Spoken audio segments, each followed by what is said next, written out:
I'm Sumanth Shenoy from Stelna Designs. I welcome all of you for the webinar. To tell a little about what we'll be sharing in the webinar, we are trying to give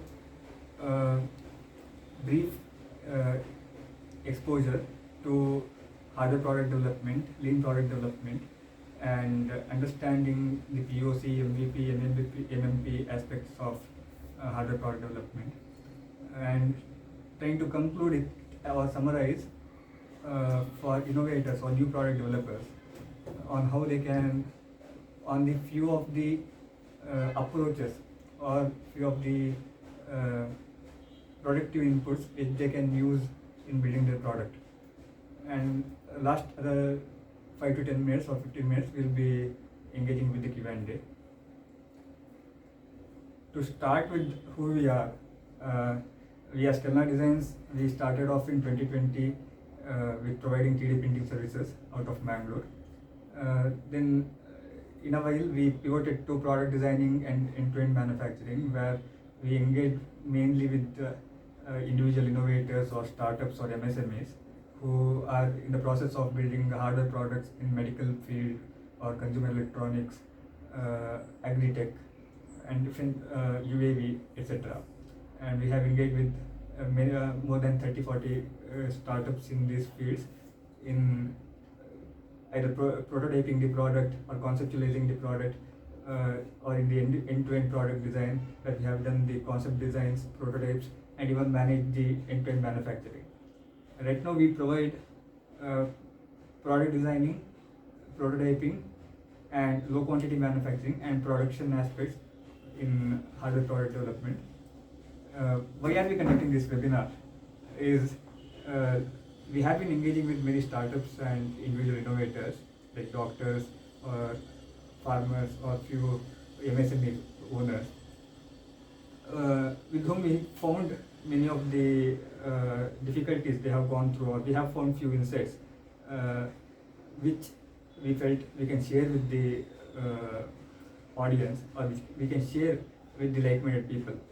And few of the problems we had found on the way, we are trying to build few products or services or a platform with design tools and aggregating the manufacturing, etc. And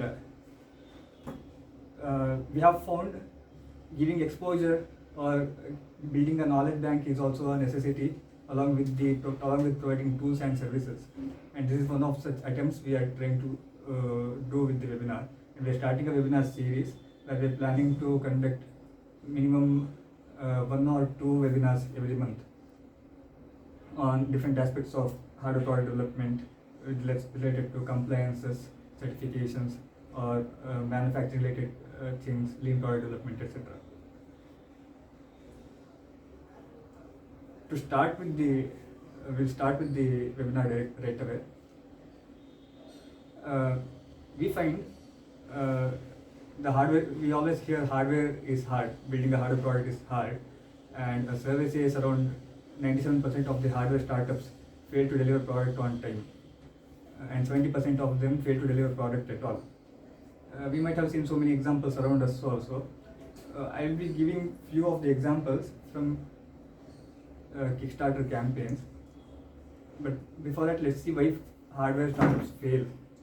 There can be many reasons also, either from the technical side, or from the execution side, or from the marketing side.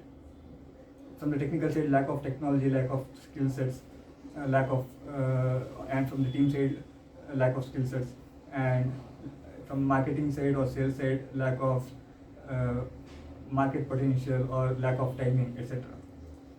And there are so many other minor aspects also. I'll be giving you 3 examples of 3 Kickstarter campaigns which were good products, or which can give you an overview of different problems which can cause a hardware product to fail. This is AMA Brush, which is one of the successful Kickstarter campaigns in 2015 or 16, which raised more than $3.4 million US. What product does is, the company was successfully demonstrated a product which claims to brush the teeth within 10 seconds. You have to put it as a aligner to your mouth and bite it. It will clean the teeth. The campaign was successful, but they failed to deliver a good quality product. The main reason being they had a functional prototype, but they couldn't find a proper vendor who could get the quality which they wanted to achieve in large scale. The Asian vendors didn't give good quality, and the European vendors didn't give the right pricing to which they could have sold. And in all this process, they ran out of money and went bankrupt and didn't bring the product to the market. Another example of a Kickstarter campaign again, which is of a drone which claimed to autonomously take photos, which is a small drone, as per the movement of the cell phone. And if the drone goes away from the range of the cell phone, it will come back to the initial position. They had, you can check these Kickstarter campaigns also online, they are still there. This got a very good traction and got 2.3 million pounds in funding. But it turned out that these people had a POC, but they couldn't get a proper working prototype. That it wasn't flying properly or whatever they were claiming, they couldn't achieve it. And here, due to that, they didn't ship the product, and they had to ship to few people, and whatever was shipped weren't flying at all. And here the problem was underestimating the technological challenges and underestimating the time required to achieve the product. Even though they had a concept demonstration ready, their aim was to build a product using that fund, but due to the underestimation of the technological challenges, they couldn't get the product out and couldn't go for the large scale production. Another example is of a 3D printer. This is also around in 2015-16 only, when there were so many 3D printers coming to the market.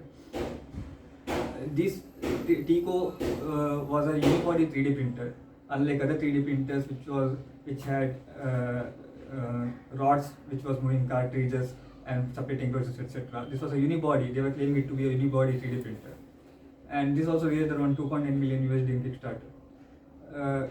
They had a very good looking product, a unibody design where all the components were there in the single plastic enclosure. Even though they had a very good aesthetically designed product, it turned out that users weren't satisfied with the print quality. Whatever parts the 3D printer was printing, users weren't satisfied with it compared to other cheaper products, cheaper 3D printers. Here where they went wrong is they focused on the aesthetics, they focused on the good to have features, like having a unibody feature or a plastic enclosure with all the components inside. They went with that.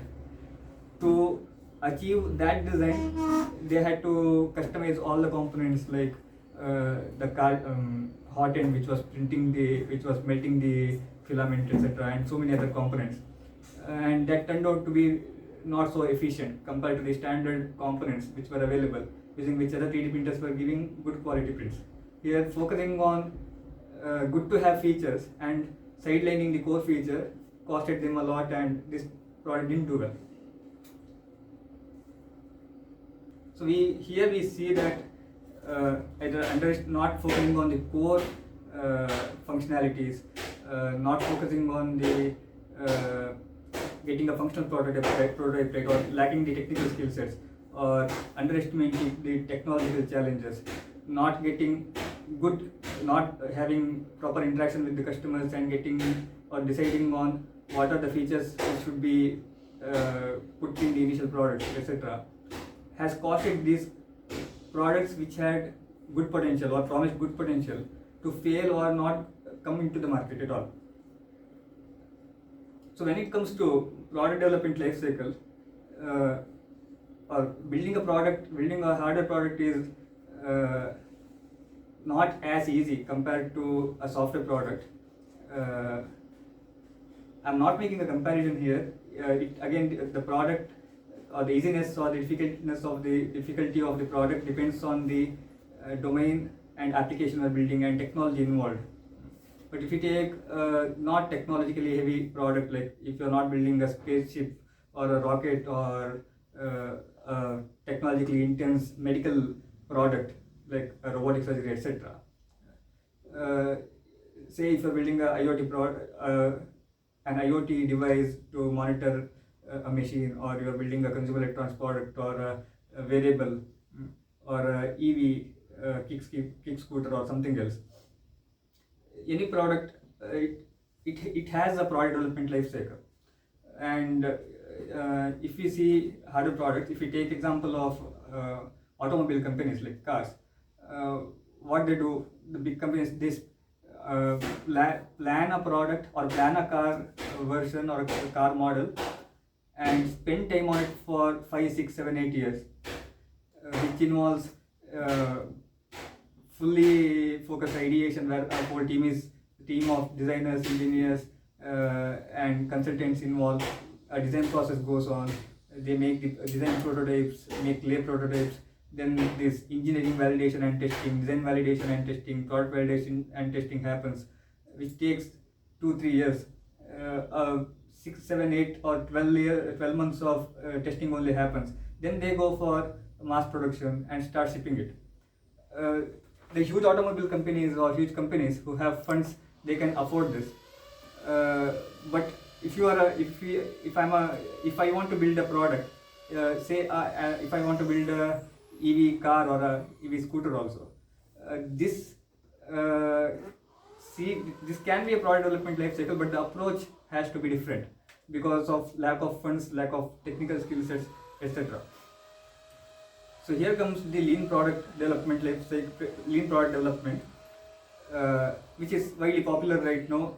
The only thing with lean product development is we say we have to build the product by sitting along with the customer. We have to prioritize user feedback, test it, and build the product as we go ahead. Keep reiterating the product, etc. But making a proper decision on what features to include, what's the purpose of taking a particular step, is the question here. So normally lean product development focuses on building the product along with the user, being connected with the user and building it. Experiment as much as possible and focus on continuous improvement, due to which you can deliver better value to the customer. Identify and value stream your processes of product development or manufacturing, where you can eventually reduce the cost of operation, eventually reduce the cost of manufacturing by reducing the waste, etc. And even though you don't have the skill set, as you go forward, you can build the skill sets, you can build the skill set of your team, and learn from it and iterate. So in the lean product life cycle, normally the approach is, say you have an idea of a kick scooter. Validate whether there is a problem of commuting. Say you are building a kick scooter for commuting in 1 to 5 kilometer range in your campus or in the locality you are in or in the apartment you are in. Whether there is a need, and making the market research or communicating with the customer and finding the need, which we are all aware, which all of the product development people have to do it. Then comes the proof of concept, where demonstrating how the concept looks like what will be the features, how the person will be riding the kick scooter, how will he stand on it, how he has to charge it, what are the benefits, etc. And this proof of concept can be of the different form based on the need. For few of the people, this can be only the image or a CAD model or a video for the purpose of communicating with the user. To give better idea, you might have to rig up something. So what the form of proof of concept has to be varies from what the purpose you want to try achieve it with, or with whom you want to validate with. Normally you build the proof of concept either to get user feedback or to get resources to go ahead with building the prototype or minimum viable product. The minimum viable product or minimum marketable product is that version of your product which has enough features to sell to the user, for which the user is ready to pay. When I say kick scooter, the scooter can be charged, it can be moved, this will move as you give the accelerator, which is enough for a user to pay for it and use it. And MVP comes in handy to get the initial testing with the actual users or actual customers who are the early adopters, who what we say call them as, who are ready to experiment, who are ready for adopting something new for which they can pay. And then comes the production and taking it to the market. So if we can take example of 2-3 products, again I'm taking an example from a famous Kickstarter campaign, which is right now we are seeing loads of wearables or smartwatches in the market.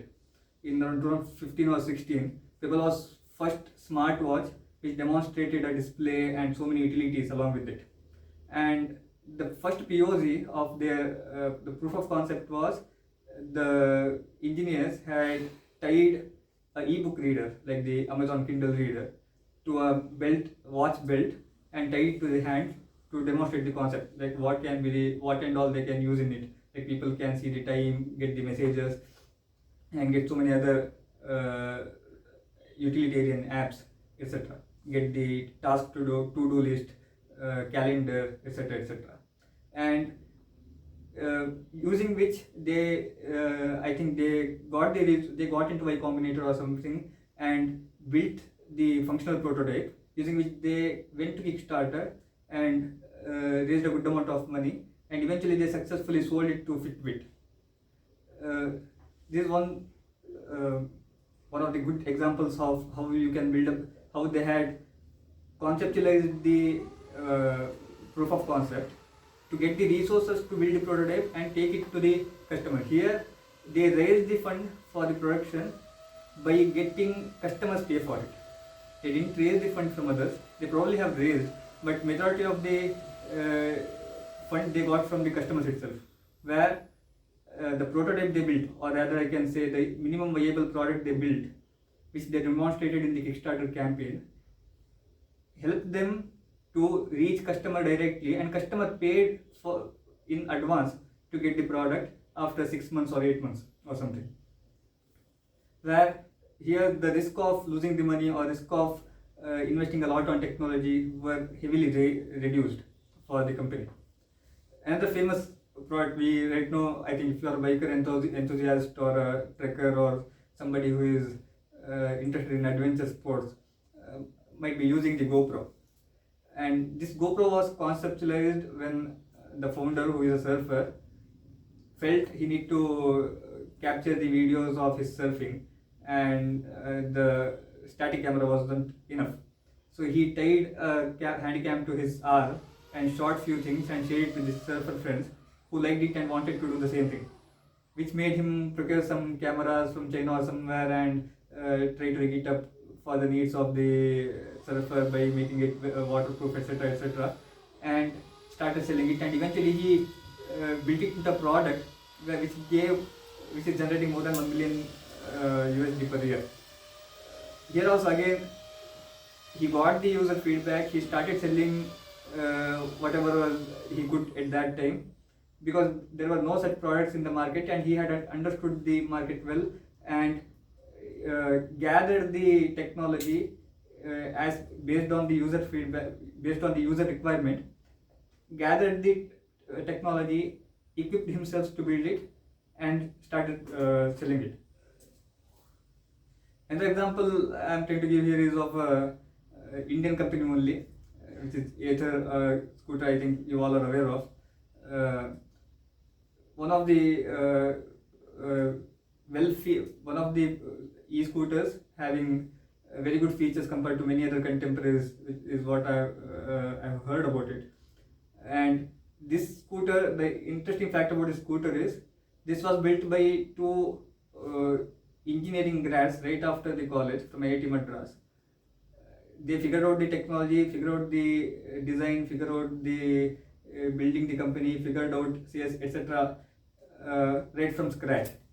And they have built so many subsystems in the scooter right from scratch with their own innovation. And we can see a proof of concept here, which they have probably repurposed a old scooter or image or something, tied all the battery and everything, and demonstrated the proof of concept, which helped them to give a support system of IIT Madras Research Park support system, due to which they got little funding to start working on the prototype, demonstrated a MVP or something, which helped them to get support from the ecosystem. Like Hero invested in them, they supported them in gaining all the technological skill sets, because to engineering grads, I don't think they had much exposure to the industry or something, but they built the proof of concept to start working, to get enough funds or enough resources to start working on a product. As and when they went ahead, they got the support from the ecosystem, like the Hero, who was already in the market, who had years of experience in building the scooters or building the bikes. They gave the support in testing, in figuring out so many things, which brought them technical expertise, and eventually built the team and got the product out in the market. And Ather was one such company which was started very early, when EV was just a buzzword around in 2016-17, I think, even way before that. Another example which is very near to my heart is of a 3D printer. Here, this example I'm giving is, we might be seeing so many FDM 3D printers, where 3D printers print parts using the plastic filaments, this wired raw material. And this in around 2013, 14, 15, we saw influx of so many 3D printing companies in abroad and even in India, who are building similar printers, but were varying with the quality. And all these 3D printers had their technology brought in from a open source project called RepRap. There are already FDM 3D printers which are built by Stratasys or other large scale companies, but as and when the patent lapsed, an open source community formed who are building DIY 3D printers, and so many are contributing in bettering the technology. And few of the people took the technology and improvised on the quality, improvised on the features, and so many other things which other people were ready to pay. And there are so many companies in India itself, we can see, who are built a very good products and have scaled their company. And this particular example I'm giving because how you can leverage open source also, open source project also, and people have built good companies or built good products, I would say. So these three examples were I took because to give an idea of what proof of concept can be or minimum viable product can be, and what and all we can consider it. We can see in all the examples, POC was used to validate a concept. Like you can power a scooter with battery and you can ride it for a particular, say for 10 kilometers, 20 kilometers, and this will give this much mileage, etc. And using which you can think ahead of what you can add in the scooter, or what are the targets you want to achieve with it for the user to use. Will the user be ready to explore this, etc. Normal in the POC, and this POC is normally used to validate the idea, whether this idea can work or not. For example, if the scooter can be run through battery or not, whether how much kilometers can you go with it, etc. But this POC will be limited with features. You can't treat it as a product which right away you can take it and use it. This can break every now and then, and this can be just a demonstration also, where the core feature is there, but rest of the things are just for the namesake. here the user interaction is very minimal or very limited. And this can help you to validate the idea, get user feedback, or get the funding based on the domain you are in. And based on the domain, again, if it's a medical field or a space or automobile or different fields, the POC, the phase or the way the POC has to be can change also. Normally it is said you need to build POC within a day, or if not, it's not a POC. But the POC or the time taken and the effort taken to build a POC can vary from domain to domain also. If you're building some deep tech product, etc., the POC itself can take 3-4 months or even a year or more than that also. Where you are trying to do something, even though you are trying to demonstrate a concept, it can take a long time also, because you have to figure out something with material or technology or something. Whereas a prototype is a fully functional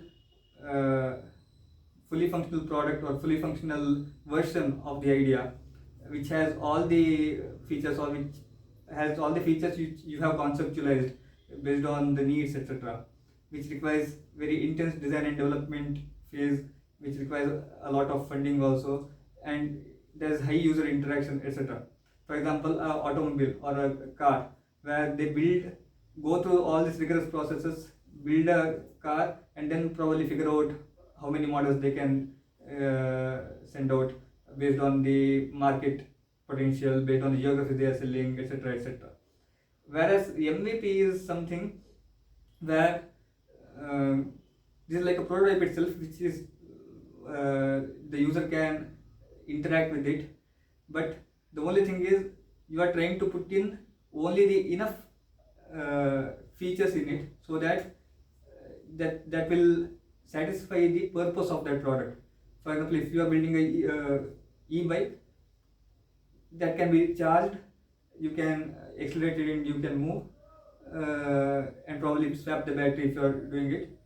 Only the purpose of commuting is handled there, but all these Google Map features or so many other features, the smart features, might not be there. But it's managing the core feature, which is commuting. So here the purpose of MVP is normally to get the product to the user and get feedback from him and see what he might want again he might want in this to better the user experience, or to better the quality of the product, and what problems he or she can find in it, so that they can make changes in it and bring and get the good product in the market. And this MVP is something which the user would be willing to pay also. This will also help in getting the right pricing, to figure out the right pricing to sell it in the market also, and also check which geographies can be suitable for selling the product, etc.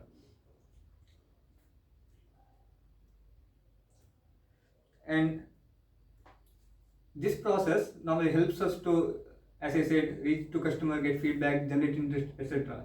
But also help us to build the skill set on the way, on the go. The POC might help us to get the user validation, and using which we can either get a government grant, or gather enough resources to build a MVP or build a small prototype if it is feasible, and take that prototype and go to the investors, or start selling it if it is ready, or start raising a crowdfunding campaign. And as and when we start interacting with the customer, based on the necessity, we can build the skill sets, we can figure out the things, we can build the team without much of a risk. Here again, the approach will be different based on the different products what we are building. Again, it depends on the scope of the product. And this step-by-step approach, or the calculated approach, boosts the confidence of the product developer as and when you reach the milestone.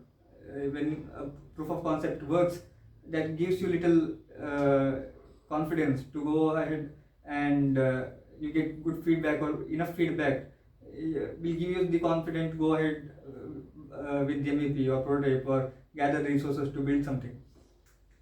And this also helps to understand the market potential, whether say you are building a medical device, the patient might want it, the doctor might find it useful, but you might find that there can be so many compliances issues. You might not be able to sell it, you need somebody else's help to sell it. The medical product which you are building, there could be only 10 or 15,000 patients in the market who might need it. So you can't sell it and make money.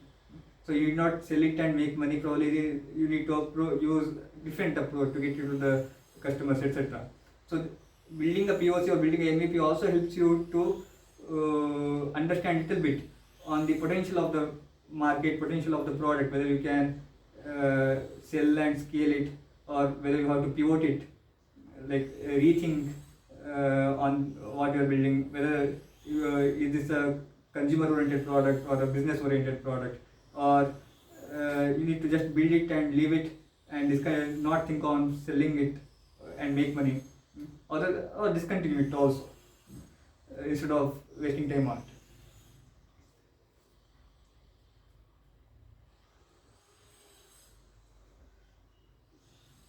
So as I told, so when we decide on the POC or MVP or MMP, when we create the POC, this helps us to reach to user, and it's very important us to differentiate between a user and a customer. Customer is somebody who pays for the product, and if you want to build up business from the product, then we need to get the feedback from the both. For user, from the user perspective, we want to give the features which are useful for the user. For few of the hardware products, the user and the customer can be different. Say if you are building a scanner or something, a medical device, the customer will be the hospitals or the doctors or somebody else, and the user, it is used on the patients, and or the user is either a doctor or a patient. So here it's very important for us to understand the needs of the user also and the customer also. From the user perspective, the user experience and the needs, etc. But from the customer experience, the cost, will they be able to pay, will they be intending to pay for it? It's very important that sometimes user might see usefulness in the product, but customer might not be ready to pay for it. And these things depend on the domain. And again, the MVP or the POC again helps us to, before going to the MVP, it's very important to understand the domain of the product, like if it is the medical product or the space or the automobile or UAV, etc. We need to be aware of the compliances applied to it, the technological challenges. We might be able to build a prototype, but to just test for it, we might need a lot of approvals from the government or some from hospitals, etc. So based on the domain, if you are building a variable, consumer-oriented product, the challenge could be different, or it could be little easy also. But the adaptability from the customer is what we have to focus more on. But from the, if we are building some deep tech products like in the defense or medical, there comes a lot of complex challenges, technological challenges, etc. So it's very important to figure out the necessity and fix the outcomes. Like we are building the POC to either get the fund or get a support system from incubators or accelerators, or get some partnership with somebody who would like to lend technology or lend fund help or something else, using which you can build the MVP and go to the user.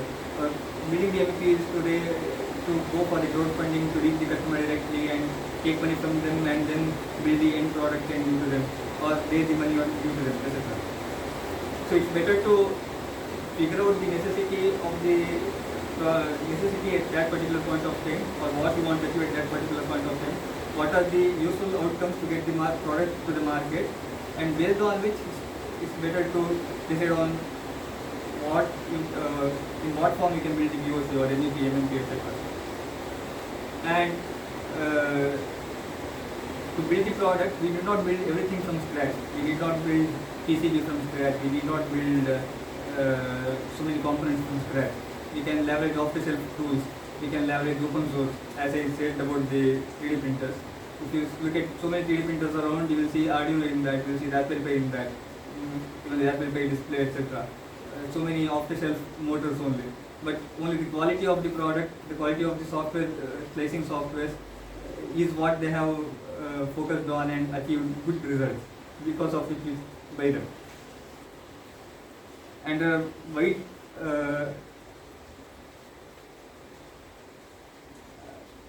so there are a wide range of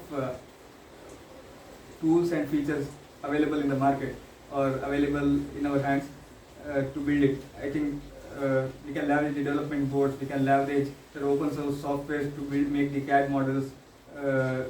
We can use the ChatGPT, we can use Thingiverse or GitHub, Curve 3D, etc. to make the cabinets or make the enclosures. Get help from Stack Overflow, etc. to bring the idea validation to the market. With this webinar, the major aim was to give an overview on proof of concept, MMP, MVP, and little bit of challenges on the same. The focus was not more on addressing deep technological challenges, but the general challenges which one can face in starting off with the product development. And we as a company, we had worked with many such innovators, where we have worked with many doctors who come to us had come to us with a product idea and probably wanted to build a prototype. But with discussing with them, we found probably making a prototype and trying to make it into a product might not be feasible for them. Rather, they can just get the drawings done and file for an IP or a patent, which will be helpful for them in their career also, and also in the patent can be helpful for them to license it to somebody and get the product done, or eventually get some grant or funding to start with the product before directly jumping into building a product. Similarly, there is one agri-tech company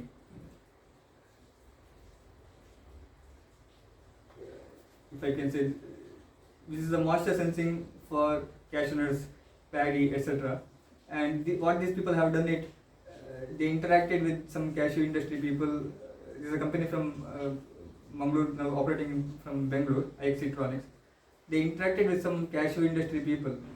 They found the moisture in the cashew while peeling it and all is causing them problem with the quality. And analyzing the moisture at that stage will help them to manage it.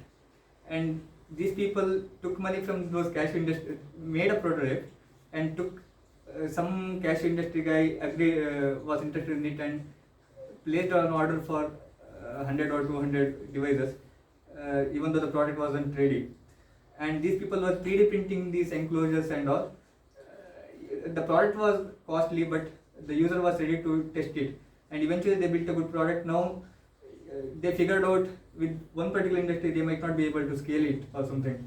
And this process helped them to explore other industries like coffee, paddy, etc., etc. And this helped them to come up with few other products also to build an ecosystem.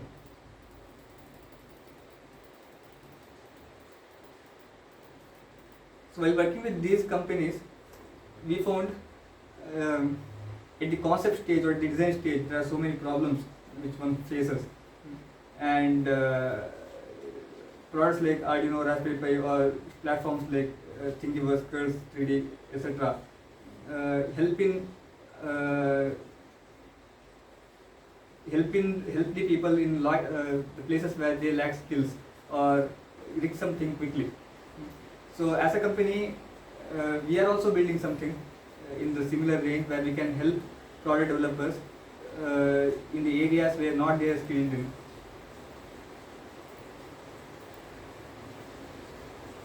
For example, an electronics engineer might not be skilled in mechanical designs, and also not aware on the injection molding or other technologies. And we are trying to build a we are trying to build a product where an electronics engineer can generate the designs, the mechanical designs, just using the design templates we are putting on the platform. In this particular platform, we have got the enclosure designs, but we are also trying to put so many other components like sheet metal components and so many spare parts, which the innovators can use directly or use the platform to conceptualize the idea or get the an idea of how much this can cost, what can be the look can be of the product, and figure out the product designing, and also get the design done and get it manufactured, get the quote, get product price comparison, get material comparison, etc. This is not a deliberate attempt to demonstrate our product, but whatever experiences we went through with our customers made us realize giving the proper exposure, creating a knowledge bank, and creating relevant tools which can help innovators or product developers in the places they lack skills or lack exposure will help reduce this 97% of startups who deliver products late, or 70% of them who don't deliver at all, in some way to speed the time or speed up the whole process. And this webinar was one such attempt from us, and we will be conducting a series of webinars where we are trying to create a knowledge bank. We are also putting it on the YouTube, where we are trying to address all these small issues of the starting tribbles and all those things, where the company or the innovator end up investing unnecessary amount of money and nothing comes out of it. And also we are trying to build platforms like this where this can really help them in speeding up the process. With this, I am concluding the webinar.